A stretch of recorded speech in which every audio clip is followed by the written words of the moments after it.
ವಿಚಾರಗಳನ್ನ ನೀವು ಹೇಳ್ತೀರಾ ಡೈಲಾಗ್ ರೈಟರ್ಸ್ಗೆ ಖಡಕ್ ಆಗಿ ಹೇಳ್ತೀರಾ ಅಂತ ಹೇಳಿದ್ರೆ? ಅದೇ ಈಗ ಹೇಳಿದ್ನಮ್ಮ, ಹುಡುಗನ್ಗೆ ಹೇಳಿದ್ನ, ದಟ್ ಇಸ್ ಅ ಥಿಂಗ್ ಅಮ್ಮ. ಏನಾಗುತ್ತೆ ಈಗ ನಾನು ಯಾವ್ದು ಸಿನಿಮಾ ನೋಡಿರಲ್ಲಮ್ಮ, ಅಲ್ಲಿ ಯಾವ್ದೋ ಒಂದು ಡೈಲಾಗ್ ಕೌಂಟರ್ ಡೈಲಾಗ್ ಇಲ್ಲೇನೋ ಬರ್ದ್ಬಿಟ್ಟಿರ್ತಾರೆ. ಅದು ಏನಾಗುತ್ತೆ, ಅದು ಡೈರೆಕ್ಟ್ ಒಬ್ಬನಿಗೆ ಗೊತ್ತಿರುತ್ತಮ್ಮ, ಅದು ಇಲ್ಲ ಡೈರೆಕ್ಟರ್ ಗೊತ್ತಿರುತ್ತೆ.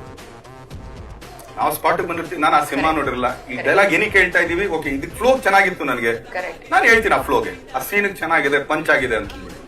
ಬಟ್ ಅದನ್ನೇ ಕಟ್ ಮಾಡಿ ನೋಡಿದ್ರೆ ಇನ್ನೊಬ್ಬ ಏನೋ ಬೇರೆ ತರ ಹೇಳಿರ್ತಾನಮ್ಮ. ಇಲ್ಲಿ ಬರ್ದವನು ಬರ್ಸ್ಕೊಂಡವನು ಇವ್ರಿಬ್ಬರು ಗೊತ್ತಿರ್ತದ, ಅದು ಹೇಳ್ದವನ್ಗೆ ಕೇಳಿಸ್ಕೊಂಡವನು ಗೊತ್ತಿಲ್ಲ ನಾವು. ಇವ್ರ ಪಾಪ ಕಚ್ಚಾಡ್ತಿರ್ತಾರೆ. ಸ್ಟಾರ್ ವಾರ್ ಅಂತ ನೀವು ಕರೀತೀರ, ಹೌದಮ್ಮ. ಈಗ ಈ ಕಡೆ ಫ್ಯಾನ್ಸ್ ಗಳು ಅವ್ರಿಗೊಂದು ಇದಿರುತ್ತಮ್ಮ. ಈಗ ನಾವ್ ಹೆಂಗೆ ನಮ್ದು ಒಂಥರ ಅವ್ರು ಬಿಟ್ಕೊಡೋದಮ್ಮ. ಇವ್ರು ಎದ್ ಹೇಳ್ತಾರೆ, ಅವ್ರು ಎದ್ ಹೇಳ್ತಾರೆ, ದೊಡ್ಡದಾಗಿ ಆಗ್ತಾ ಹೋಗುತ್ತೆ. ಇವ್ರಿಗೂ ಗೊತ್ತಿಲ್ಲ, ಇವ್ರಿಗೂ ಗೊತ್ತಿಲ್ಲ, ಮಧ್ಯದಲ್ಲಿ ಮಾಡಿದವ್ರು ಯಾರು ಅಂತ. ನಾನು ಅದಕ್ಕೆ ತುಂಬಾ ಒಂದು ಇಟ್ಕೊಡ್ತೀನಿ, ಅಪ್ಪಿ ತಪ್ಪಿ ಆ ಥರದ ನಾನು ಇತ್ತು. ನಾನು ಮಾತ್ರ ನೀನ್ ಎಲ್ಲಿದ್ರು ಅಟ್ಟಾಡ್ಸ್ಕೊಂಡು